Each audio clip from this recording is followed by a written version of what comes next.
జై స్వరాజ్య టీవీకి ధన్యవాదాలు. ప్రతి సంవత్సరం వర్షాకాలం పడుతుంటే ప్రతి సంవత్సరం అమ్మవారి దగ్గర ఉన్నటువంటి భద్రకాళ తల్లి ఆ యొక్క నీటి ప్రభావం మత్తడి పడుతుంటే ఫ్యామిలీలతో వచ్చి ఇక్కడ చూసేవాళ్ళు చాలా మంది ఉన్నారు.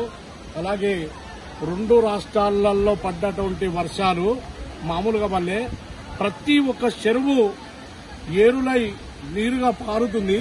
ఆ పడే నీళ్లు కూడా నిజంగా కూడా కొంతమందికి కష్టం అనిపిస్తుంది, కొంతమందికి సుఖం అనిపిస్తుంది. కానీ చాలా వరకు కష్టాలలోనే ఉన్నది. కాబట్టిగా మా యొక్క తల్లిని, ఆ విలవేలుప తల్లి భద్రకాళ తల్లిని మేము ఇక కోరుకుంటున్నాం. ఇక చాలు, ఈ వర్షపాతాలు ఇక చాలు. చాలా మంది ఇబ్బంది పరంగా ఉన్నారు.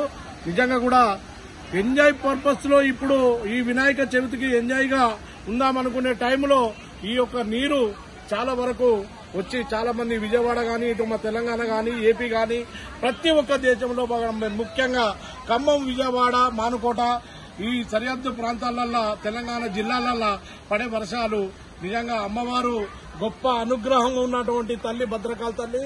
ఆ యొక్క భద్రకాళ తల్లిని మేము ఒకటే కోరుకునేది ఏంటంటే, ఇక చాలు తల్లి, నీ ముస్లిం అయి ఉండి కూడా నిజంగా కూడా ప్రతిసారి భద్రకాళ తల్లికి ప్రతి ఒక్కరిని తీసుకొస్తా, ప్రతి ఒక్కరిని ఇక్కడనే దర్శనం చేపిస్తా.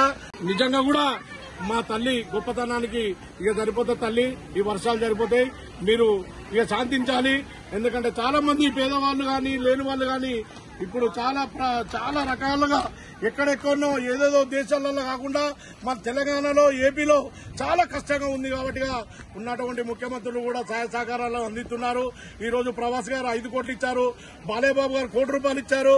అలాగే చాలా మంది ప్రతి ఒక్క సాయం చేస్తున్నారు, సాయం పొందం చేస్తున్నారు. కాబట్టి మీ అందరికీ ధన్యవాదాలు. Thank you so much. నేను మీ వరంగల్ భాషాభాయ్.